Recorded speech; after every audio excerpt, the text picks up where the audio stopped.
नमस्कार दोस्तों, स्वागत है आपका फेल्ड एस्पिरेंट के यूट्यूब चैनल पे। बात दरअसल ऐसी है कि आज है 6 अगस्त और 11:30 बज रहे हैं लगभग।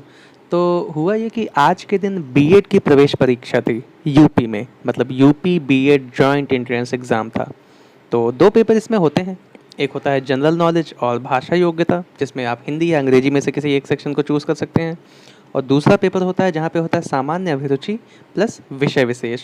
अब विषय में क्या क्या हो सकता है? आर्ट्स हो सकता है, यानी कला, साइंस हो सकता है, और या फिर एग्रीकल्चर हो सकता है, और या फिर कॉमर्स हो सकता है, वाणिज्य। तो ये 4 विषय हो सकते हैं उसमें। तो अब इन 4 विषयों में से एक जो भी आपने चूज़ किया होगा उसका पेपर होता है सेकंड मीटिंग में। तो 3-3 घंटे की 2 पालियों में आज एग्ज़ाम हुआ। पहला पाली 9 से 12 थी और दूसरी पाली 2 से 5।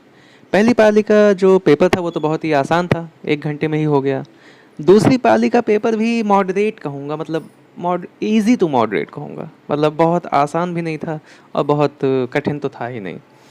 तो कट ऑफ बहुत ज़्यादा जाने वाली है, बहुत ही ज़्यादा जाएगी। देखते हैं कौन शॉर्टलिस्ट होता है और कौन नहीं, एडमिशन कहाँ मिलता है इनको। तो चलिए शुरू करते हैं आज के करंट अफेयर्स की बात।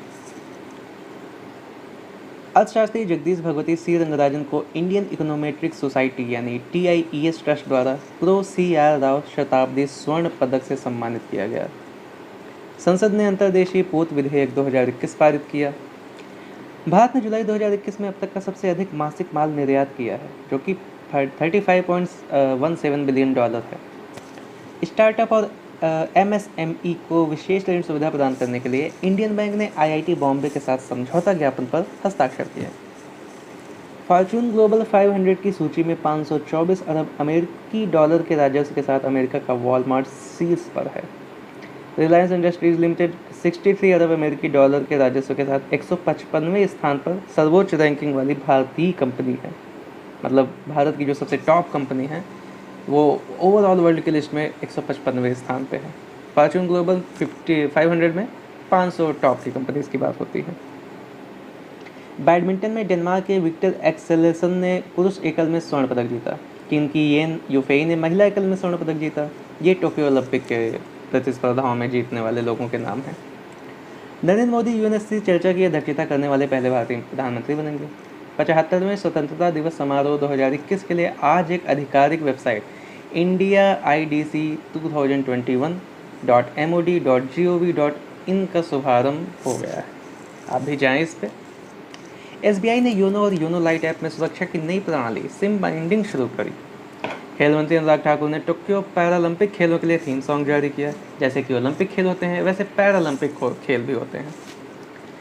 ब्रिक्स संगठन की भारत की अध्यक्षता 4 स्तंभों पर आधारित, ये जयशंकर जी ने कहा है। महेंद्र सिंह धोनी होम लेन के ब्रांड एम्बेसडर बन गए हैं। हरियाणा सरकार ने 2024 तक बेरोजगारी हटाने के लिए हर हित स्टोर योजना शुरू करी है। और एक बड़ी चीज़ जो मैं बताना चाहूँगा आप सबको वो ये है कि राजीव गांधी खेल रत्न पुरस्कार जो दिया जाता था खेल में उत्कृष्ट प्रदर्शन के लिए एक खिलाड़ी को, इस पुरस्कार का नाम अब बदल दिया गया है।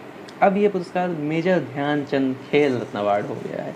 तो ऐसे काफ़ी लोग मैसेज कर रहे थे अभी तक कि भाई राजीव गांधी कौन से ऐसे खिलाड़ी हैं जिनके नाम पे पुरस्कार खिलाड़ियों को दिया जाता है। तो फाइनली एक बहुत बड़े खिलाड़ी के नाम पे हमारे देश में भी अवार्ड दिया जाएगा। और ये इसलिए भी गौरतलब है कि हॉकी में हमने अपना स्तर फिर से काफ़ी अच्छा कर लिया है। ओलंपिक में हमने ब्रॉन्ज मेडल जीता है, वो भी 41 साल बाद जीता है, मतलब 40 साल बाद। तो एक बहुत बड़ी अचीवमेंट है। हॉकी ने मतलब अपना स्थान फाइनली ले लिया है, विश्व में दिखा दिया है हमने दुनिया को। और कई मायनों में मैं कहना चाहूँगा यहाँ पे कि ओलंपिक में बहुत से लोग पदक को ही मतलब सफलता के आयाम में रखते हैं। मेरे हिसाब से कहना चाहूँगा कि जहाँ तक आपने देखा होगा हमारे जो खिलाड़ी हैं लगभग सब फाइनल में पहुँचे। काफ़ी खेलों में, कई ऐसे खेलों में क्वालिफाई किया जिनके अभी मुझे भी नाम नहीं पता है। कई नए नए खेल, ऐसे खेल जो रेगुलर नहीं होते, तो फिर भी हमारे खिलाड़ी उत्कृष्ट प्रदर्शन कर रहे हैं। तो लेट्स सपोर्ट देम। तो इसी के साथ मैं अपनी वाणी को विराम देना चाहूँगा। जय हिंद, जय भारत।